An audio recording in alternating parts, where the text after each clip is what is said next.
FMEOK. You're watching the stream Home Edition. We are talking about Zimbabwe today because you asked us to. You sent us hashtags including Zimbabwean Lives Matter, Pray for Zimbabwe, and Free Zimbabweans. What is going on in Zimbabwe? We asked HARU MUTASA, Al Jazeera's correspondent in Southern Africa. Let's take a look.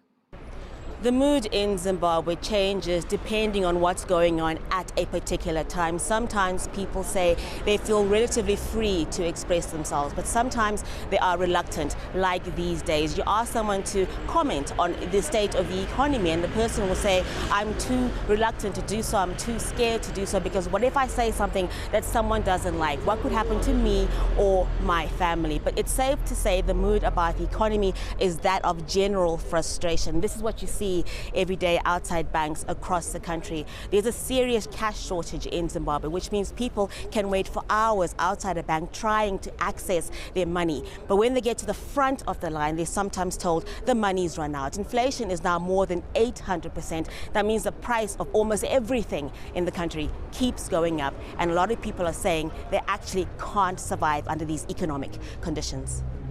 Members of the Catholic Church and human rights lawyers say there's been an unprecedented attack on dissent here. For weeks, dozens of people have been arrested for trying to protest over the economy and corruption in government. But Zimbabwe's government says there is no crisis here. They insist those people attacking them are being used by Western embassies who are trying to undermine the state and stop Zimbabwe's economy from recovering.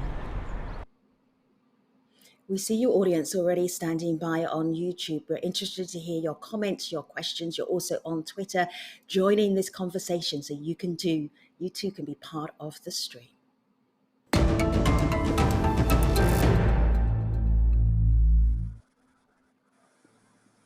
Welcome, guests. I'm going to get you to introduce yourself to our international audience. Hello, FADZAYI. Tell everybody who you are. Hello, everyone. My name is FADZAYI MAHERE. I'm the national spokesperson of the main opposition, the MDC Alliance. Good to have you. Tafadzwa, welcome to the stream. Introduce yourself. Thank you very much. My name is Comrade Tafadzwa Mugwadi. I'm the Director of Information and Publicity for ZANU here. It is good to have you. DEWA, welcome to the stream. And tell everybody who you are. Hello, everybody. My name is DEWA MAVHINGA. I am the Southern Africa Director at Human Rights Watch. Thank you. Good to have you, guests. So the reason we're having this conversation is because we're hearing news out of Zimbabwe, but not just in the news headlines, from actual Zimbabweans who follow the stream, who want to talk to us and want to talk to the world about Zimbabwe. So have a look here on my laptop. Hi, FMEOK. Can you help us bring global attention to the human rights abuses in Africa? Another tweet. This is what is currently happening in Zim, and more, to be honest. If you're not in Zim or not Zimbabwean, please still help Zimbabweans by bringing awareness to this. And then just let me have a look at the human rights page here for Zimbabwe. I'm just going to scoot down here some of the stories that we're looking at. End human prison conditions of activists in Zimbabwe. This Zimbabwe should denounce crackdown. DEWA. What is the situation like in Zimbabwe? Are these just the odd headline, or is there something that has changed recently to make citizens want to speak out? Well, Femi, Zimbabwe is in crisis. Over 60% of Zimbabweans do not have enough food. They need food aid. There is massive corruption at the highest levels in government. Health workers, nurses, doctors do not have enough to work. They do not have COVID-19 protective equipment. And when they complain, when they try and protest, the government is not listening. It deploys heavy-handed security forces to crash and crack down on critics. So what we have is an escalation of abuses and a failure by the government of Zimbabwe to resolve the very genuine issues that citizens have. And this is what is now resulting in this becoming really a boiling pot in which the government is tightly holding on to the lead. Fadzai, I see you nodding. Go ahead. I could not agree more. On the 31st of July, I was one of those citizens who stepped out and said, look, enough is enough. We are sick and tired of this hunger crisis. As DEWA pointed out, 8.6 million Zimbabweans are food insecure. Hyperinflation currently sits at 840%. It's day 62 of the nurses' strike. We're in the middle of a global pandemic. If this doesn't spell crisis to one, I don't know what is. Instead of the government engaging with this crisis, they respond with heavy-handedness of the most inordinate kind. You've got soldiers everywhere. Instead of the government facing citizens who raise concerns and say, look, we've got this wage erosion, prices are going up, we cannot afford to live, they come down with police brutality. We were protesting the other days and I held up a placard in my neighborhood that simply said, no violence, save the babies, free Zimbabwe. And after that peaceful protest that was socially distanced, that was completely safe, we wore our masks, you get arrested and you spend the night in jail. Having spent the night in jail, your lawyers make a simple request, can we please fumigate the jail cell? The police refuse, which is a complete farce, because the very charges that you face are that you're breaking COVID regulations. And so you see that even though the pretext of the lockdown, the de facto state of emergency, the curfews, even though the government says that, look, the reason we are doing this is COVID-19, you can tell that it's a desire to clamp down on basic freedoms. And so when we say Zimbabwe is in crisis, this is exactly what we mean. And when 160 people are abducted, terrorized, young women are sexually assaulted, raped with guns, bishops speak out. And instead of the government calling for an independent investigation into this torture, those very Catholic bishops are labeled evil-minded, are labeled genocidal, which is highly problematic, given our history of genocide in have Zimbabwe. a government spokesperson in this conversation. We should allow Tafadzwa to actually speak. So we're really aware of the economic challenges in Zimbabwe, but that is not the critique. That's not the greatest critique. The greatest critique is how you're dealing with people who are speaking out, who are protesting. Go ahead. Thank you very much, and thank you very much to Al Jazeera for giving us this opportunity, except that I must maybe make this very clear. It's quite unfortunate you have brought in two activists from the same political party, one disguised as a civil society activist, but now the tone and the language speaks again to the same one thing, which is quite unfortunate. That means I'm going to take some time to respond to two people who are schooled from the same political school of thought, which is the MDC. Quite unfortunate, but may I simply say, it's quite unfortunate that, I look at FADZAYI, quite an upcoming politician who was, one of the civil society activists a few months ago. She's a person that has just joined the MDC, as it were, and I understand her desperation. She's just trying to make sure that she becomes relevant in a new found political home, now that she was quite homeless a few months ago when she contested elections, not as an MDC activist, but as an independent official, a person that has just been picked from the streets to become spokesperson of what she calls the second largest political party in the country. Now let me go to the gist of what she's talking about. I do not want to waste our time, and I don't want to interrupt you even, but I do not want to waste your time picking on the particular guest. The guest did not suggest the program. Zimbabweans suggested the program. So respond to me, please. So my question was, if I may, because otherwise you're wasting your time, because you can have that conversation with FADZAYI anytime. We cannot have this conversation anytime. So my question was the response to the protests, the response to people speaking out. Literally, this is what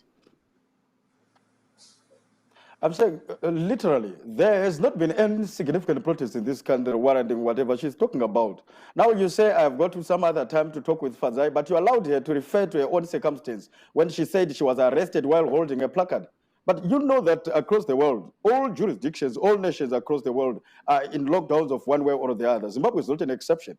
Go to South Africa where people are rubber bulleted for engaging in unnecessary crowding and where demonstrations have literally been suspended in order to ensure that governments and jurisdictions are rally the nation against this pandemic called COVID-19. Now, if I were going to ask you, what was FADZAYI doing in the streets? Now she goes about lying, literally lying and spewing head that there have been abductions in this country when we know that there have been faking abductions at Harvest House in a desperate attempt to recover and resurrect waning relevance. Their political movement has suffered two things which I need to bring to the attention of this discussion. One, they have been decimated by a court ruling which nullified the presence of the person that she thinks or she claims to lead. That's Nelson Chamisa. Number two, the same political party is splitting, and it has been splitting several times. And recently, they don't have a headquarters, and she can testify to that. Thirdly, they are also scandal-ridden now that at MDC, in the same political party that she claims to come from, they have disappeared their own $2 million, which they cannot, $2 million from the Political Parties Finance Act, which she cannot account for. Now, she thinks that going on an international diatribe to undermine the efforts of our government on the efforts of ZANU-PF will work. No, it doesn't work. Zimbabwe is a stable, peaceful country, except the society is ravaged by COVID-19, but not to the extent that other nations, even within the fringes of our borders, have suffered. We're peaceful people. We are only disturbed by a desperate clique of fortune seekers and relevance seekers. We have lost politically in terms a pause of now, Tafadzwa. Domestically. Take a pause. So what you just heard there was you heard a government voice and then you heard an opposition voice. Obviously, very different. I want to bring in Nigel here. He's a media entrepreneur and he's a political activist. So you know where he's coming from. But he says which one? That he has difficulty in even just voicing issues that he would like to bring up. Here's Nigel. So my personal experience with the police was crazy. After I embarked on a demonstration on the 31st of July, 2020, I never thought it was going to happen to me because I thought we are in the Second Republic and people can freely express themselves and get away with it. Unfortunately, it wasn't the case because they came to my house at 4 a.m. in the morning and then they took me to a police station for just voicing out my concerns. At the moment, people are not free to express themselves in Zimbabwe. And I don't feel safe at the moment. DEWA, this is problematic if people can't speak out in Zimbabwe. This feels like it is not Zimbabwe 2020, that it's Zimbabwe from the past. Your thoughts? Absolutely, and it is even worse because when Mnangagwa came on board, he had a promise of a new democracy, a promise of a change from the Mugabe government of the past. But we have seen that under Mnangagwa, there has been increasing repression. The state institutions that should be protecting human rights have been turned against the citizens. There is no freedom. There has been a rise in cases of abductions, torture and sexual abuse of government critics. And in all these cases, those that have been tortured have been accused of seeking to turn against the government. And in many cases, they have later been dumped in police stations and charged with seeking to subvert the government. There have been more people arrested by the Mnangagwa government than have been tested for COVID-19. The focus has been on repression, on clamping down, on refusing to listen to the voice of the people, to engage with genuine concerns. There has been denialism. Whoever raises their voice is labeled an enemy. Whoever seeks to speak is labeled a sellout and is crushed and is arrested, slapped with false charges. We have seen prominent journalists like Wopo Chingono who have exposed high-level corruption in Zimbabwe. And instead of being protected for that, they have been arrested. Wopo has been in jail since July 20 on false charges of seeking to commit public violence, simply because he spoke out and said no to corruption. So there has been an increase in the use of state institutions to harass citizens with no accountability. Citizens have nowhere to turn to because the very system that should protect them have turned against them. Tafadzwa, go ahead. Yeah, it's quite unfortunate. This is what I'm talking about.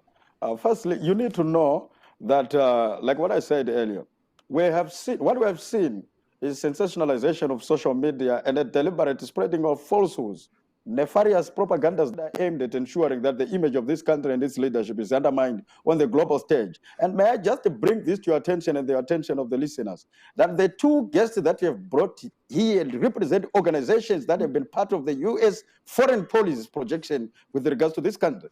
The part that FADZAYI MAHERE comes from is called the MDC Alliance. It is the part that invited sanctions of this country following the successful carrying out of the land reform in 2000. She had not joined it, but she knows that this is the part that brought sanctions. In a democracy, you can have alternative voices. It would be ridiculous if we booked 3 people from ZANU PF. The idea that you cannot have a conversation with other voices, that is not democracy. Yes, Let me push on a little bit, because you started with that point and we're 2/3 through the show and you're still making the same point. Let me bring in something else, because there are really the real challenges, hard challenges that Zimbabwe has right now. For instance, you see, the problem, you want to lecture me on what you want to talk, but you don't want to give me an opportunity to answer. I'm talking about the organization that I represent. They are talking about when they are saying we are violating human rights. They are saying ZANU-PF and you already said that once. Do that. I hear you, and you already said that once. And I don't feel that we should spend the entire show talking about the composition you allowed of the to go on a diatribe to say lies, but you are not giving me an opportunity to say my truth. I don't know why. You've had the majority of the conversation. Tafadzwa, moving on. I'm not having a conversation about the conversation. Have a look here at my laptop. Zimbabwe imposes curfew after spiking coronavirus. There are some real challenges in Zimbabwe, and let me share this with you. These are other thoughts, not from the guests in the lineup, but from other people who are in Zim. So Chris says that the COVID response, there's no coherent COVID response, no input from top health professionals, and woefully low uncoordinated testing. Mbuzu, the health delivery system has completely collapsed. We're only copying by mourning our loved ones. We're only coping by mourning our loved ones and burying them. Some of them are dying in hospital car parks. This takes us beyond opposition politics and ZANU-PF. This talks to how you're coping with a crisis that many countries are struggling to cope with. Tafadzwa, go ahead. I don't think I need to go ahead. Probably I need to have to get this interview because you're not having a conversation with me, and I'm sure genuine viewers who respect your station know very well that you're choking me. You don't want me to tell you what you are asking. You want to keep asking me. How do we have a conversation when we are competing to answer each other? I don't think this is how you are treating other guests. We have got to tell you what we know about the organization. That's what I'm saying. All that you are seeing on social media is deliberate attempt to sensationalize non-existent crises in Zimbabwe. But I hear you've made that point at least 3 times. So I am trying. I am trying very hard to push us on a little bit. I don't think... I don't think I've got to be gagged. I'm telling you what you don't know and what you don't want to hear. Now that makes it a problem because you don't want to hear it. You have truths that you have established. That you want to listen to yourself. It becomes a problem. Would you like to talk about coronavirus, or shall I move on to Tafadzwa? Yes, I want to talk about coronavirus, but so far I haven't talked about anything because you can't allow me to answer. Please go ahead. Talk about coronavirus and the challenges that ZANU-PF are having.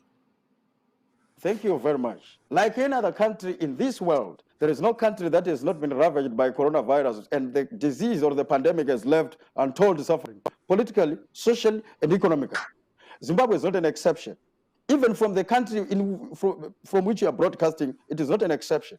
Our neighbors, it is not an exception. But this is what we have done with the little that we have as a country that is one, under sanctions, invited by the 2 individuals that I have on this interview. I'm talking about them because these are interviews that go to meet the U.S. Senate on foreign relations to decide on continuation and extension of sanctions against this country. It is the reason why our hospitals are facing challenges. It is the reason why our economy is facing challenges, because the whole purpose of maintaining sanctions was to ensure that our economy is screamed Our economy is badly damaged. And when that happens, they then separate the people from ZANU-PF and then achieve regime change. And now, it's quite unfortunate, the two individuals on this interview want to shed crocodile tears by appearing or wanting to pretend and masquerade as if they have feelings for the people of this country. Yet they are the same people that have invited sanctions. Coronavirus is ravaging every community in the world. Zimbabwe is not an exception. Because we are repeating ourselves. We're going round and round in circles. So let me just bring in a new voice. Mantate is talking about the way forward and where Zim is right now and where she would like her country to be in right now. Let's have a listen. One of the biggest challenges we have right now as a country is the shrinkage of democratic space due to impunity, intolerance, incompetence in our leadership. I'll give you an example of the former Child and Healthcare Minister, Obadaimo. He is said to have embezzled $60 million worth of COVID-19 relief funds.